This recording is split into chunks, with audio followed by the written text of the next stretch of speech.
Good morning, everyone. It's day 2 in Gold Coast. So, last night I was really tired. I have a very good sleep here, and actually the sky gets bright quite early. Like I think around 4 a.m. sometime like that. The sky is getting bright.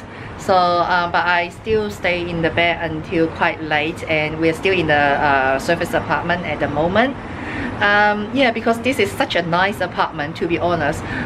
It's like huge. We got this apartment is about 140 square meter and have 2 bedrooms, and with everything like kitchen, bathroom, lounge, TV, everything like a home. We want to spend more time in the apartment rather than just go out and do some tourist stuff. So our plan this time is really like just stay here, chill, and just do whatever we want to do. There's no plan for this trip. So yeah, the view is really fantastic, this apartment, to be honest. I mean, the decoration is a little bit dated, but the view is fantastic. So I'm going to show you again the view from a balcony.